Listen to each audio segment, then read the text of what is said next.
پھر گھر بھی بنا لے, پراپرٹی بھی خرید لے, مرے گا تو کوئی بات نہیں یار, ہم نے تو اللہ کو خوش کرنے کے لیے بچوں کے لیے بنائی تھی, مر گئے تو کیا ہو گیا.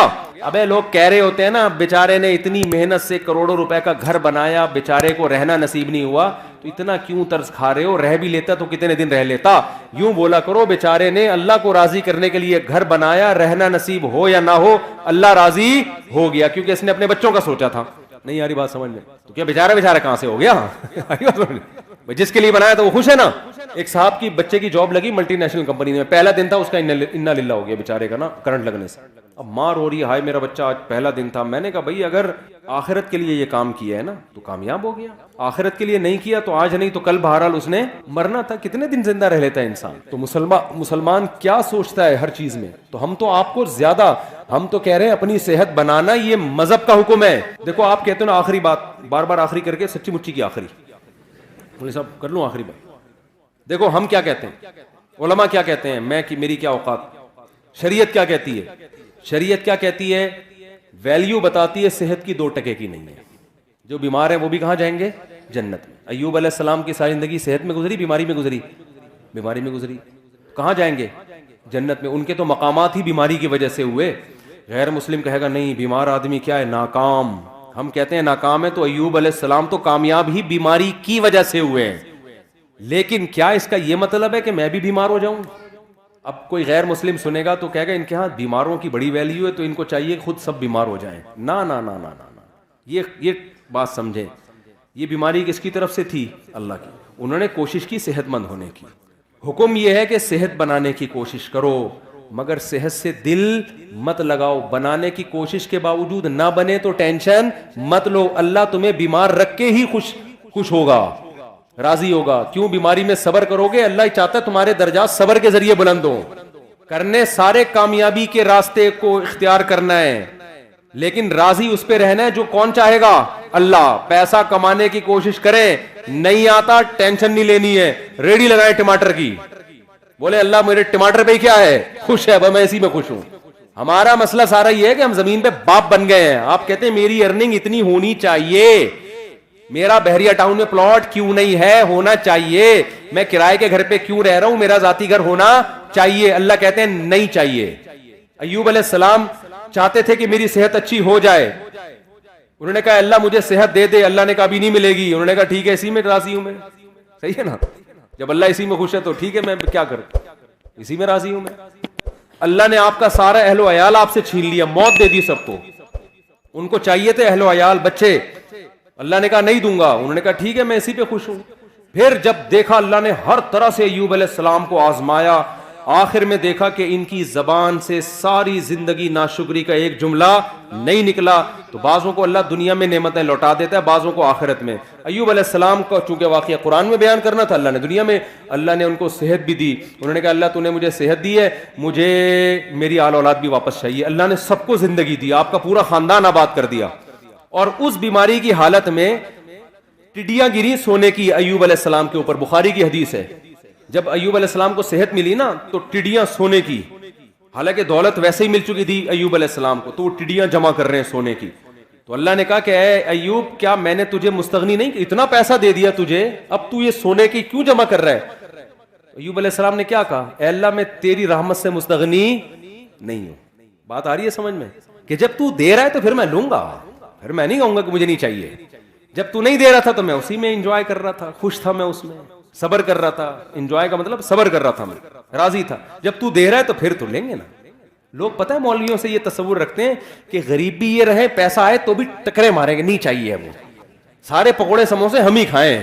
یہ مولوی لوگ رکشے میں ہی جائیں, W11 میں ہی لٹک لٹک کے جائیں. تو بھائی اگر کسی مولانا کے پاس پیسہ ہے یا گاڑی ہے, وہ تو ضروری نہیں جس کے پاس گاڑی ہو پیسہ بھی ہو, یہ جس کی 4 بیویاں ہو پیسہ بھی ہو, یہ ضروری نہیں ہے. ہمارے نبی کی 9 بیویاں تھیں, پیسہ نہیں تھا. علماء کو تو ویسے ہی لوگ گاڑی میں بٹھا کے لے جا رہے ہوتے ہیں. اور اگر آ بھی گیا ہے پیسہ تو بھائی جب آ رہا ہے تو پھر تھوڑی ہے کہ لات مارو اس کو, پھر تو آنے دو, اللہ کی نعمت ہے. اگر آپ افطاری کے لیے بیٹھے ہو اور سموسے پکوڑے آ جائیں, آپ کہیں نہیں میں نہیں کھاؤں گا, تو اللہ خوش ہوگا؟ اللہ کہے گا جب تک میں نہیں کھانے سے خوش تھا تو اس وقت تو نہیں کھانا تھا, اب میں نہیں کھانے سے کوئی خوش نہیں ہوں. غروب آفتاب ہو گیا, اب تم یہ ٹینشن لے کے تمہیں کوئی ثواب نہیں ملے گا. تبھی تو ہمارے نبی جلدی کھایا کرتے تھے. اور عید الفطر والے دن ہمارے نبی عید الفطر کی نماز سے پہلے کھایا کرتے تھے، یہ بتانے کے لیے کہ آج ہمارا روزہ نہیں ہے، آج ہم کھائیں گے صبح، کیونکہ اللہ نے پابندی ہٹا لی ہے تو ہم کھائیں گے اب. تو اس لیے میرے بھائی جب آ رہا ہے تو پھر آنے دو، دل پھر بھی نہ لگاؤ، نہ اس وقت لگاؤ نہ اس وقت، جب آ رہا ہے تو پھر اللہ کی نعمت سمجھ کے. تو ایوب علیہ السلام کو اللہ نے ان کا اہل و عیال بھی دے دیا، اللہ نے ان کو دولت بھی دے دی، اور یہی ان کی آزمائش تھی جس پر اللہ نے ان کا ذکر قرآن میں نعم العبد، کیا خوب بندہ تھا ہمارا. تو اس لیے میرے بھائی صحت کی بھی کوشش کرو. ایک بیماری اللہ کی طرف سے ہوتی ہے، ایک کس کی طرف سے ہوتی ہے؟ آپ کی حرکتوں کی طرف وجہ سے. جو حرکتوں کی وجہ سے آپ کو ترقی نہیں مل رہی نا، اس پہ اللہ راضی نہیں. نہ ہمارے یہاں سائنٹسٹ پیدا ہو رہے ہیں، نہ ہمارے یہاں اچھے ڈاکٹر پیدا ہو رہے ہیں، نہ ہمارے یہاں اچھے انجینئر پیدا ہو رہے ہیں، اور ہم کہیں مسلمان چونکہ ایکچولی آخرت سے دل لگا بیٹھا ہے نا، ایکچولی اس وجہ سے ہم ترقی نہیں. تو بھائی تم پوستی ہونے کی وجہ سے ترقی نہیں کر رہے ہو، کرپٹ ہونے کی وجہ سے، سست ہونے کی وجہ سے ترقی نہیں کر رہے ہو. اس ترقی کو یہ نہیں کہیں گے کہ دنیا سے دل نہیں لگایا ہوا، یہ دنیا سے دل لگانے کی وجہ سے نہیں ہو رہی، کیونکہ صبح اٹھتا ہے اپنی مرضی سے، دل لگایا ہوا ہے کہ سارے مزے میں ابھی اڑا لوں، گٹکے میں ٹائم گزار رہا ہے، سٹے لگا رہا ہے، گٹروں کے ڈھکنوں پہ رات بھر بیٹھا ہوا ہے، تو صبح یونیورسٹی کہاں جائے گا؟ آئی بات سمجھ میں؟ تو اب ہم نے ترقی غیر مسلموں سے زیادہ کرنی ہے، کیونکہ ہمارے پیچھے مذہب کی موٹیویشن ہے. سلمہ ابن اکوع رضی اللہ عنہ گھوڑے سے تیز دوڑتے تھے. کیوں دوڑتے تھے؟ پیغمبر کی یہ حدیث سنی ہوئی تھی کہ طاقتور مومن اللہ کو زیادہ محبوب ہے کمزور مومن سے. آج جتنا نیک ہوگا نا، اسپیڈ اتنی ہی سلو ہوتی چلی جائے گی اس کی. جب حضرت جی بنے گا پھر تو اٹھائے نہیں، پولیس آئے گی اٹھانے کے لیے، کیونکہ بہت نیک ہیں یہ. تو چلو اللہ کی طرف سے جوان کیونکہ نیک بہت ہے، پولیس آ رہی ہے، حضرت اٹھے یار خدا کا واسطہ، اٹھا ہی نہیں جا رہا، نیک بہت ہیں، اتنے نیک ہیں کہ چلا ہی نہیں جاتا حضرت سے. یہ نیک، یہ تو اللہ کی طرف سے اگر ایسی بیماری ہے پھر تو یقیناً نیک ہے. لیکن حضرت آپ اپنی خوراک پہ غور کریں، آپ کو دھماکے سے پھٹ جانا چاہیے تھا جو آپ کھا رہے ہیں. صبح اتنے پراٹھے، دوپہر پھر یہ، پھر رات کو دیر سے کھا کے حضرت سو جاتے ہیں، پھر صبح اٹھتے ہیں پھر اتفاق سے سو جاتے ہیں پھر دوپہر اگر کوئی کام ہوا تو کر لیا، نہیں تو پھر سو گئے. اور لیبل یہ لگایا جاتا ہے حضرت کے دل میں دنیا سے بالکل بھی محبت نہیں ہے. یہ جو حضرت فلانے کو ہینڈسم ہونے کا شوق ہے، جاگنگ کرتا ہے، بھاگتا ہے، اصل میں دنیا کی لالچ. تو میرے بھائی وہ مطلب نہیں ہے، صحیح ہے نا. مسلمان کی صحت بھی اچھی ہوتی ہے، خوراک پہ کنٹرول کرتا ہے. کیوں؟ اس کے رب کا حکم ہے کہ یہ زندگی جو پروجیکٹ کے لیے تمہیں بھیجا ہے نا، اس پہ جب کمپنی بلائے گی تو آنا، خود سے بھاگ کے آئے نا. اگر وہ جو میں نے مثال دی تھی نا کمپنی کی، تو پھر پولیس اریسٹ کرے گی. ہمیں تو خودکشی کی اسی وجہ سے اجازت نہیں ہے کہ اللہ میاں نے جس کام کے لیے بھیجا اسی میں لگے رہو، خود سے پہلے قبر میں جانے کی کوشش مت کرو. خودکشی ایک جزوی ہوتی ہے، کلی خودکشی ہے. کھمبے سے لٹک گئے، فوراً مار دیا. اس پہ کتنی شدید وعید ہے. حدیث میں آتا ہے جس نے اپنے آپ کو جس طرح سے قتل کیا، جب تک قیامت قائم نہیں ہوگی نا، برزخ میں اسی طرح مارتا رہے گا. یہ کلی طور پر. اور ایک ہے جزوی، سگریٹیں پھونک کے مار رہا ہے اپنے آپ کو، وزن بڑھتا جا رہا ہے. ڈاکٹر کہہ رہے ہیں تو لڈو کم کر دے ورنہ تو لڈو بن جائے گا تھوڑے دنوں میں. لڈو بن گیا ہے پورا، پھر بھی لڈو پھوڑے جا رہا ہے نا. اور جب اس کو سمجھایا جائے تو کہتا ہے میٹھا کھانا کیا ہے؟ سنت ہے. پھر تیجے کا کھانا، 40ویں کا کھانا، شب برات کا کھانا، 12 ربیع الاول کا کھانا، محرم کے کھانے. ہمارے نبی سے اس قسم کا کوئی کھانا کھانا ثابت نہیں ہے. صرف ایک کھانا نبی نے کھلایا، وہ ہے ولیمہ. بس شادی جب بھی کی کھانا کی، اس کے علاوہ کوئی دعوت نہیں ہے. یہ اس لیے رکھی تاکہ اس کو کریں لوگ، آئی بس اپریشیٹ کریں اس کو. ایک کھانا حدیث میں آتا ہے ولیمہ پیغمبروں کی سنت ہے. یہ بتانے کے لیے ہم نے بہت اچھا کام کیا ہے، اس پہ دعوت ہوگی. کیونکہ لوگ اس کو اچھا نہیں سمجھ رہے ہوتے ہیں نا. لوگ کہہ رہے ہیں پتہ نہیں کیا بے وقوف آدمی ابھی سے شادی کر آ کے بیٹھ گئے. تو اسلام نے کہا کرو، پہلی شادی میں بھی ولیمہ، دوسری میں بھی، تیسری میں بھی، چوتھی میں بھی. یہ بتانے کے لیے کہ تمہیں تکلیف ہو رہی ہے، مجھے بہت خوشی ہو رہی ہے. ہاں تبھی تو ہے ولیمہ. بہت پہلی دفعہ کوئی ڈھنگ کا کام کیا میں نے. تو اب اس سے 4 شادیاں بھی آ گئیں. دنیا جب دل لگانے کے 4 شادیاں کس کے لیے کرنی ہے؟ اللہ کے لیے. پیغمبروں کی سنت ہے. نسل بڑھانا کس کی سنت ہے؟ پیغمبروں کی. ہم اس لیے کر رہے ہیں. اب اس میں اگر مزہ بھی آ رہا ہے تو آنے دو یار. جب افطاری میں بھی تو مزہ آتا ہے نا. اب آپ افطاری، کوئی غیر مسلم آئے بولے تو یہ سموسے کیوں کھا رہا ہے افطاری میں؟ آپ بولے اللہ کا حکم ہے. ابے تیرے تو مزہ آ رہا ہے اس لیے کھا رہا ہے تو آپ کیا جواب میں دو گے؟ بھائی جب اللہ کو مجھے یہ دیکھ کے مزہ آ رہا ہے کہ مجھے مزہ آ رہا ہے تو آنے دو نا. اللہ بھی خوش ہے، میں بھی خوش ہوں. کیا ہے تجھے کیا تکلیف ہو رہی ہے؟ کیا خیال ہے؟ 1 گھنٹہ پہلے کھاتا تو مزہ تو آتا، لیکن اللہ خوش نہیں ہوتا. تو اللہ کو اس میں مزہ آ رہا ہے, اللہ بھی خوش ہے, اللہ ہی تو کہہ رہا ہے کھاؤ نا, کھاؤ, اللہ تو ہم کھا رہے ہیں, مزہ بھی آ رہا ہے, اللہ بھی خوش ہو رہا ہے. تو اسی طرح شادیوں میں اللہ نے کہا مزہ بھی آئے گا اور اللہ بھی کیا ہوگا, خوش ہوگا, کیونکہ اس مزے سے یہ چاہتا ہے اللہ کہ یہ مزہ تم کرو. لیکن اگر گرل فرینڈ رکھی, بد نظری کی, انٹرنیٹ پر فحش فلمیں دیکھی, مزہ تو آئے گا مگر قیامت میں یہ مزہ کرکرا, کیونکہ اللہ کو غصہ بہت آئے گا اس پہ. حلال میں مزہ بھی ہے اور اللہ کی رضا بھی ہے. میں جب دوسری کر رہا تھا نا, لوگ کہہ رہے تھے ابے سنت کا لیبل لگایا ہوا ہے, اصل میں تو مزے اڑانے کا شوق ہے. تو میں نے کہا مزے اڑانے کا شوق تو تمہیں بھی ہونا چاہیے, کیا خیال ہے, کس کو نہیں ہے دنیا میں؟ لوگ گٹکے کھا رہے ہیں, سٹے لگا رہے ہیں مزے کے لیے, تو تم بھی کر لو. میں تو کر اس لیے, میں نے کہا یار جب اللہ کو خوشی ہو رہی ہے کہ اگر مجھے مزہ آ رہا ہے تو اللہ کو خوشی ہو رہی ہے, تو میں کیوں نہیں کروں ایک کام بھائی. ویسے آتا واتا نہیں ہے, یہ دماغ میں رکھ لینا, حقیقت بتا رہا ہوں میں. کیونکہ ابھی کل ایک بندے کا پرچہ, چند دن پہلے ایک بندے کی پرچی آئی کہ میں نے دوسری کی ہے, مجھے بالکل بھی مزہ نہیں آ رہا. نہیں, اس کا حاصل لیا تھا کیونکہ میری بیوی دھمکی دے رہی ہے, گھر آئی نا الٹا لٹکا کے ماروں گی تجھے میں, سالے الگ ڈنڈے ونڈے لے کے چل رہے ہیں. لیکن اگر آ بھی جائے تو بھائی اس پہ اللہ کو کوئی غضب نہیں ہے, اللہ اس پہ کیا ہے, خوش ہے. کیوں؟ اس پہ بہت ساری برکتیں ہوتی ہیں. آپ ایک عورت کو بچا لیتے ہو برائی سے, آپ خود برائی سے بچتے ہو, آپ کو اولاد ملتی ہے, آبادی بڑھتی ہے, اس سے ملک میں جوانوں کا ریشو کیا ہوگا, زیادہ, بوڑھوں کا ریشو جوانوں کے مقابلے میں کم, کھانے والے کم, کمانے والے زیادہ. تبھی تو یورپ چاہتا ہے ایک ایک بچے پہ 20-20 لاکھ روپے انعام دے رہا ہے وہ, پاکستانی اعتبار سے, کہ پیدا کرو. ان کو پتا ہے کہ یار ہمارے پاس سب کچھ ہے, نسل ہی نہیں ہے, لہذا ہم ویسے ہی ختم ہو رہے ہیں, اور ہمارے پاس کچھ بھی نہیں ہے, ایک نسل ہی ہے. اگر یہ بھی ختم کر دی نا تو نہ نسل ہوگی نہ ٹیکنالوجی ہوگی, ایویں ہی ختم ہو جائیں گے ہم, ٹھیک ہے نا. تو دونوں چیزیں ساتھ ساتھ چلاؤ, بچوں بھی پیدا کرو, پڑھاؤ بھی, تربیت بھی کرو ان کی. تو خیر اس لیے بھائی شادیاں بھی ہیں اسلام میں, اور اسلام تو جلدی شادی کا حکم دیتا ہے, عورتوں کے گھر بستے ہیں اس سے. تو میں نوجوانوں سے کہتا ہوں نہ فلمیں دیکھو, نہ لڑکیوں سے دوستیاں لگاؤ, کیا کرو بھائی, نکاح کرو. اور آخری بات, بالکل واقعی سچی مچی کی آخری بات, اب میں بالکل کائنڈلی بیٹھ جائیں, آخری سچی مچی کی آخری. دیکھو یہ تو میں نے آپ کو وہ باتیں بتا دی جو اسلام میں آپ کو حکم دیا گیا ہے, اور اس میں ہماری دنیا کا بھی فائدہ ہے.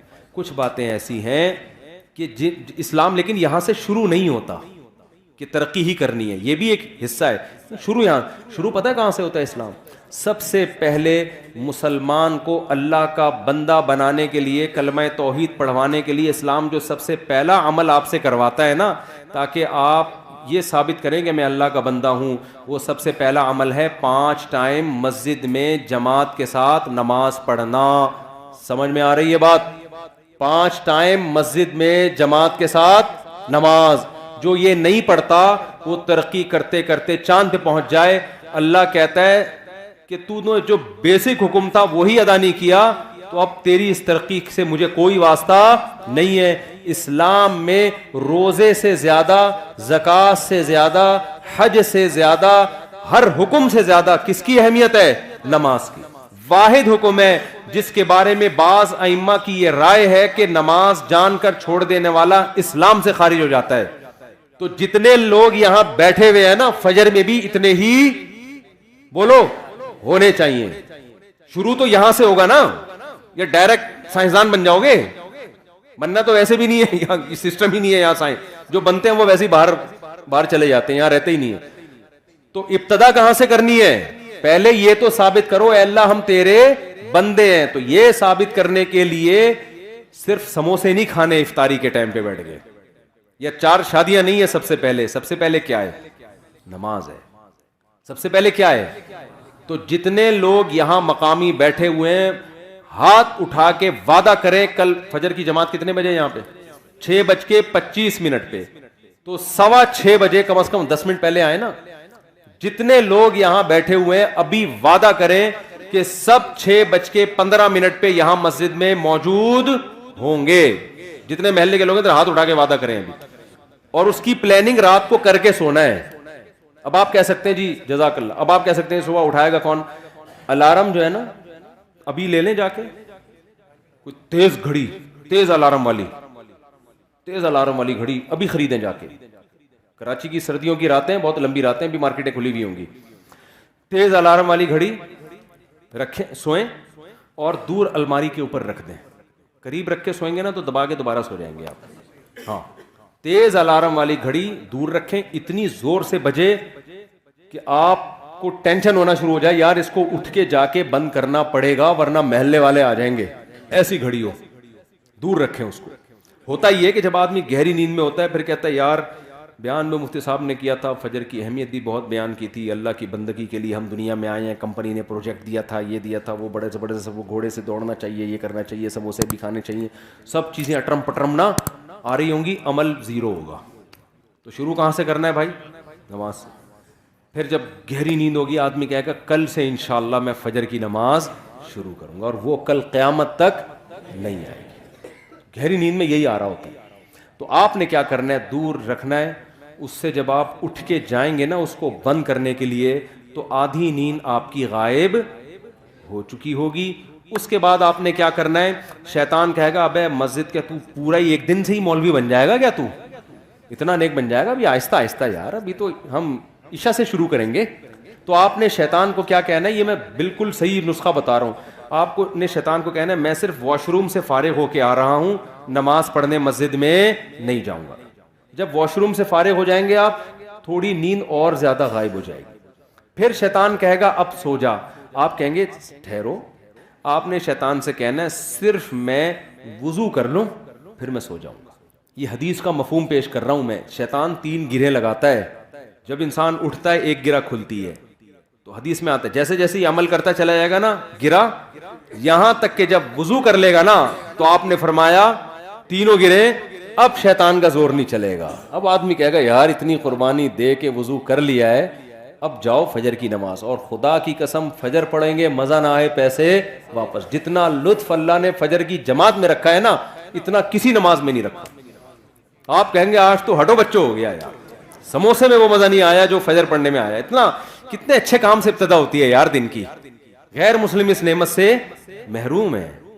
وہ صبح اٹھتے ہی ایسی آفس چلے جاتے ہیں, بس اپنی پینٹ پہنی اور چلے گئے آفس. ہمارا اللہ نے کتنا پیارا نظام رکھا. وضو کا اپنا مزہ ہے, ایسے وضو کرتا ہے, دانت صاف کرتا ہے, چہرہ دھوتا ہے, مسح کرتا ہے, پاؤں دھوتا ہے, اس کے بعد مسجد میں آتا ہے, کیسا سکون کا ماحول. صبح صبح لڑ بھی نہیں رہے ہوتے لوگ, باتیں بھی نہیں کر رہے ہوتے, سب تمیز سے بیٹھے ہوئے ہوتے, نیند ہوئی بھی ہوتی ہے نا سب کی, ایسے نہ کوئی غیبت ہو رہی ہوتی ہے, سب آرام سے. امام کو پیچھے مڑ مڑ کے بھی نہیں دیکھ رہے ہوتے کب آ رہا ہے کہ نہیں آ رہا. ظہر میں آدھا منٹ امام لیٹ ہو جائے نا سب مڑ مڑ کے, ٹینشن ہوتی ہے. فجر میں نے دیکھا تھوڑا لیٹ بھی ہو جاؤ نا, لوگ آرام سے بیٹھے ہوتے, سکون میں ہوتے ہیں نا, نیند پوری ہو گئی, ڈپریشن نہیں ہوتی. ظہر میں دیکھیں گے پتہ نہیں ادھر رہ گیا کیا ہو گیا, پھر ادھر سے باتیں ابھی کہاں رہ گئے امام, تو ٹینشن ہوتی ہے. تو آ کے بیٹھیں گے, پھر امام کے پیچھے اللہ کے سامنے ہاتھ باندھ کے کھڑے ہوں گے, رکوع کریں گے, سجدہ کریں گے, سبحان ربی الاعلیٰ سبحان ربی الاعلیٰ, تلاوت سنیں گے, سلام پھیریں گے, ہٹو بچوں ہو جائے گا. پھر پوستیوں کی طرح جا کے دوبارہ سو جائیں گے, اٹھیں گے پھر وہی 11. نہ سوئیں تو اچھا ہے, لیکن چلو نماز تو پڑھ لی نا, دن کی ابتدا تو اچھی ہو گئی. تو کریں گے, اور جس نے فجر پڑھ لی نا جماعت سے, باقی نماز میں جماعت سے پڑھانے کی اس کو ترغیب دینے کی ضرورت, باقی اس کا باپ بھی پڑھے گا انشاءاللہ. وہ کہے گا یار جب مشکل کام کر لیا, دن کی ابتدا اچھے کام سے ہوئی تو پھر باقی بھی اچھا ہو جائے. اللہ ہمیں سمجھنے کی عمل کی توفیق عطا فرمائے.